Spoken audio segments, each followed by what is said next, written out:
प्रेम नाम का एक गरीब आदमी था जिसकी पत्नी का नाम रूपा था।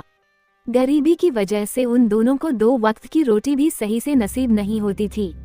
लेकिन रूपा रोज सुबह सूर्य उदय से पहले उठ के गंगा स्नान करती थी। उसके बाद पूजा पाठ करके ही अपने दिन की शुरुआत करती थी।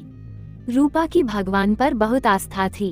एक दिन रूपा रोज की तरह गंगा स्नान के लिए जा रही थी।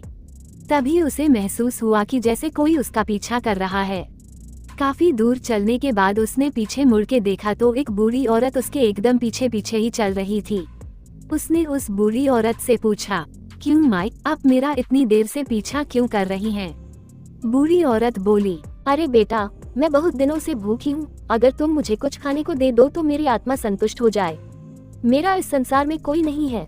तुम अगर मुझे एक वक्त की रोटी दे दो तो मेरी भूख का इलाज हो जाए।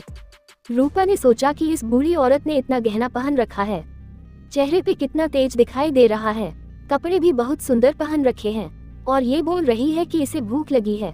तब रूपा बोली, अम्मा, वो सामने देखो, पेड़ में कितने सुंदर और स्वादिष्ट फल लगे हैं। आप इन्हें खा लो और अपनी भूख मिटा लो, क्योंकि इतनी सुबह तो मेरे पास कुछ खाने को देने के लिए है ही नहीं। इतना कह के रूपा अपने रास्ते आगे बढ़ गई, लेकिन फिर उसे एहसास हुआ कि जैसे वो बूढ़ी अम्मा अभी भी उसका पीछा कर रही हो। रूपा ने पीछे मुड़ के देखा तो वही बूढ़ी औरत थी। अब फिर से रूपा ने कहा, अम्मा, आप बात को समझो। इतनी सुबह मेरे पास कुछ है ही नहीं आपको देने के लिए, और वैसे भी मैं इतनी गरीब हूँ कि आपको कुछ नहीं दे सकती। इससे बेहतर यही होगा कि आप चली जाएं। लेकिन उस बूढ़ी औरत ने कहा, बेटा, मैं तो आपके साथ ही चलूंगी। तुम जहाँ जाओगी वहीं मुझे कुछ अच्छा सा खाने को मिल जाएगा। और मैं तो कहती हूँ, तुम मुझे अपने पास ही रख लो।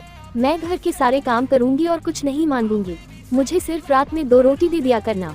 रूपा बोली, अम्मा, मैं बहुत गरीब हूँ, मेरे पास स्वयं का कुछ नहीं है तो मैं आपको क्या दूंगी। लेकिन वो बूढ़ी औरत ने जब बार बार जिद की तो रूपा ने कहा, ठीक है, आइए चलते हैं साथ में गंगा स्नान करने।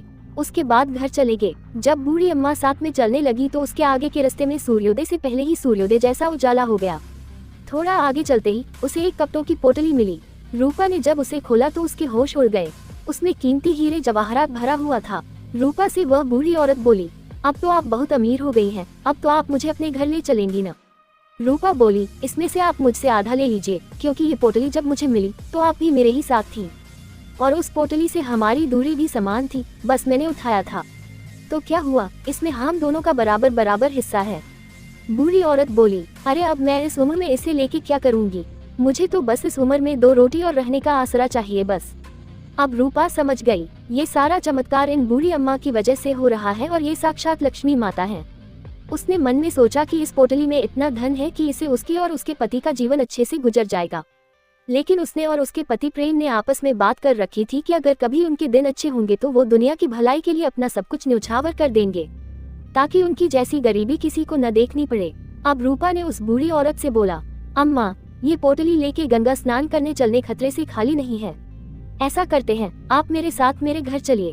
पहले इस पोटली को घर में रख दूं, उसके बाद गंगा स्नान करने चलते हैं। बूढ़ी औरत चलने के लिए तैयार हो गई। दोनों लोग रूपा के घर पहुंची। रूपा ने बूढ़ी औरत से बोला, आप यहाँ रुकिए, आप अब गंगा स्नान करने इतनी दूर कहाँ जाएंगी?